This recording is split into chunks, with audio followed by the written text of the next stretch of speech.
बिस्मिल्लाहि वस्सलातु वस्सलाम अला रसूलिल्लाह खातमुन नबिय्यीन व रहमतुल आलमीन। दुनिया में एक बड़ा इशू चल रहा है, that is tariff imposed by United States, particularly on the three big countries, that is Canada, Mexico and China. Canada और मेक्सिको पर 25% टैरिफ इम्पोज कर रहे हैं on all the products which are being imported from these two countries, और China पर 10% tariff. अब इसके impacts क्या होंगे और अमेरिका ने ऐसे क्यों किया? और अमेरिका ने यह भी कह दिया कि यूरोपियन यूनियन से भी जितनी मेरी इंपोर्ट्स होंगी उस पर भी टैरिफ इम्पोज होगा, और उसका तयन बाद में किया जाएगा किस परसेंटेज पर उससे। और बाकी भी जो उसके एक्सपेंसेस हैं टुवर्ड्स नेटो या यूरोप की सिक्योरिटी के हवाले से, उसको वो मिनिमाइज करना चाहता है और कहता है कि you should beer the burden of your own security. तो लिहाजा ये जो इनवर्ड लुकिंग पॉलिसी है और आइसोलेशनिस्ट अंदाज की पॉलिसी है, उसके इम्पैक्ट्स खुद अमेरिका पर क्या पड़ेंगे और दुनिया पर क्या पड़ेंगे, क्योंकि इनका क्या कोई रिपल इफेक्ट है या डोमिनो इफेक्ट होगा? This is the big question. कहा जाता है कि अगर ये जो तीनों मुल्क जिन पर टैरिफ इम्पोज हो गया है, अगर ये रिटेलिएट ना करते, क्योंकि इन तीनों ने कह दिया है कि we will retaliate in the same coin.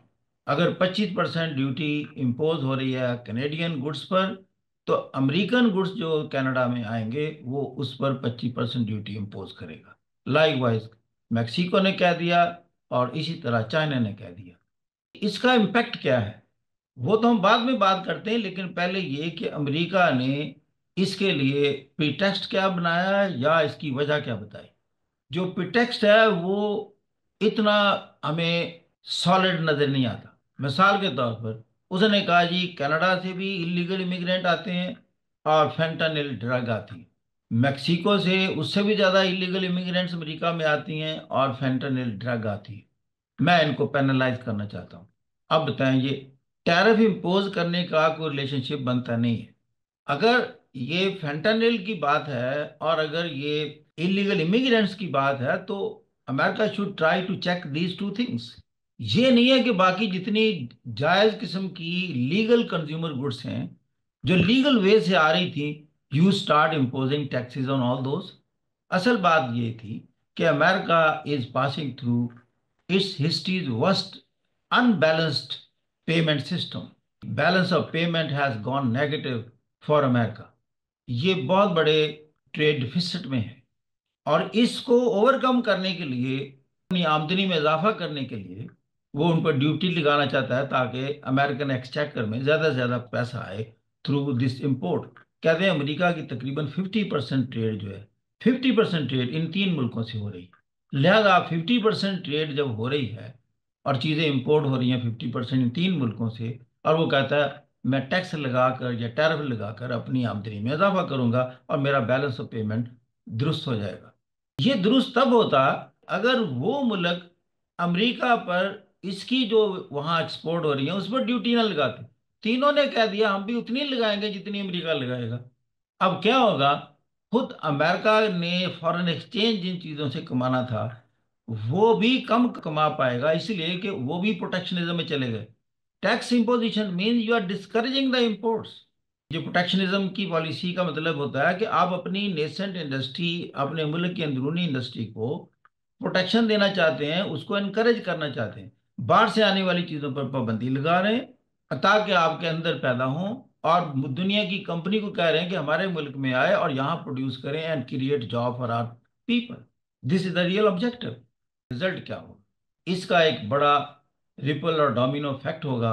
सारी दुनिया में एक इकोनॉमिक रिसेशन स्टार्ट हो जाएगा, क्योंकि प्रोटेक्शनिज्म का यही रिजल्ट होता है। और नंबर दो, ये जो कंज्यूमर्स हैं they will have to bear the burden. जितनी चीज़ें मजबूरन लेनी पड़ेंगी जिसके बगैर गुजारा नहीं है, वो एक्सपेंसिव हो जाएंगी क्योंकि उस पर ड्यूटी लग चुकी है। जब एक्सपेंसिव होगा, who will bear the cost? The consumer. जब कंज्यूमर देखेगा महंगी चीज मिल रही है तो वो अपनी परचेज कम कर देता है, बाइंग प्रोसेस कम हो जाएगा। जब भी कोई चीज एक्सपेंसिव होती है तो उसकी डिमांड में कमी आ जाती है। जब डिमांड में कमी आएगी तो चीजों की प्रोडक्शन बंद हो जाएगी, यानी कम हो जाएगी अकॉर्डिंगली। अगर ये कम हो जाएगी तो इसका मतलब ये तीनों मुल्कों में सारी प्रोडक्शन कम हो जाएगी, इसलिए कि कंज्यूमर ने डिमांड, इंतहाई जो बड़ी ज़रूरी चीज़ें हैं वो करेंगे, बाकी नहीं। फिर अपने मुल्क में पैदा करने की कोशिश की जाएगी कि हम लोकली प्रोड्यूस करें। तो लेकिन लोकली प्रोडक्शन का प्रॉब्लम क्या है कि अमेरिका हर चीज़ पैदा नहीं कर सकता, चाइना से सबसे ज़्यादा इंपोर्ट करता है। क्यों करता है कि चाइनीज प्रोडक्ट्स अमेरिका में प्रोड्यूस करने की निस्बत बड़े सस्ते होते हैं। लेकिन जब ये कहेंगे हमने लोकली प्रोड्यूस, जो अमेरिका की ख्वाहिश है, तो वो तो एक्सपेंसिव होंगे vis-a-vis the goods coming from China. तो लिहाजा होगा क्या, अल्टीमेटली कंज्यूमर पर बर्डन पड़ेगा, और कंज्यूमर पर जब बर्डन होता है तो वो अपनी वांट्स एंड नीड्स को कम करता रहता है। तो लिहाजा ओवरऑल इसका हम कहते हैं जो इफेक्ट है वो इकोनॉमिक रिसेशन का इफेक्ट होगा। और इसी वाले से फिर ये कहा गया है, जो इकोनॉमिक एनालिस्ट है दुनिया के, कि in this trade war there will be no winner, neither America nor Mexico nor Canada nor China. And finally, the whole world will be suffering out of this trade war which has just started.